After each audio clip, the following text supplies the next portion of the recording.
Asal nak simpan emas je, confirm rasa diri tu perlu kaya dulu baru nak bermula. Sedangkan orang kaya bermula dulu baru dia jadi kaya. Putih dulu pun macam tu. Ingat nak simpan emas ni, kena tunggu kaya dulu, ada banyak duit dulu baru boleh bermula. Sedangkan hari ni dengan Pabigo di dalam akaun Mascap, tuan-puan boleh bermula serendah RM100. Hari ni kalau tuan-puan bermula serendah RM100, tuan-puan akan dapat 0.1692 gram.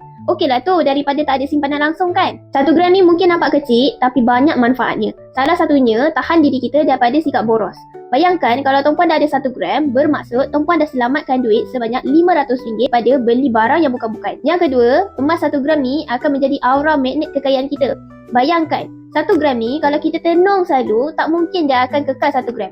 Sebab apa? Fitrah kita sebagai seorang manusia, mesti kita nak tambah lagi simpanan emas kita. Jadi daripada 1 gram akan jadi 2 gram. Dari 2 gram akan jadi 3 gram. Dan seterusnya. Andai kata kalau tuan-puan konsisten menyimpan RM100 pada setiap bulan, akhir tahun tuan-puan akan ada 2 ke 3 gram. Manakala kalau tuan-puan simpan 1 gram 1 bulan, biasanya penyimpan emas yang berilmu mesti akan ada lebih daripada 12 gram.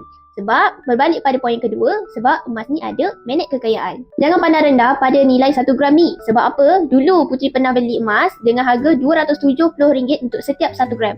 Tapi pejam celik, hari ni harga emas untuk 1 gram yang sama, walaupun gram emas tak bertambah ataupun tak berkurang, nilainya dah terus meningkat menjadi RM591. So untung kan simpan emas walaupun 1 gram. Kadang-kadang kita tak perasan 1 gram ni kita anggap kecil je. Tapi bila kita ada ilmu dan ada mindset yang besar, dia akan jadi sangat-sangat amazing. Jadi bagi tuan-puan di luar sana yang nak belajar lebih banyak tentang ilmu emas dan kewangan, boleh follow Puteri Emas rapat-rapat. Bagi tuan-puan di luar sana yang nak mulakan simpanan emas, tak kisah berapa bajet tuan-puan, hatta RM100 pun, boleh terus klik link di bio dan daftar akaun emas secara percuma dan Puteri akan guide sebaiknya.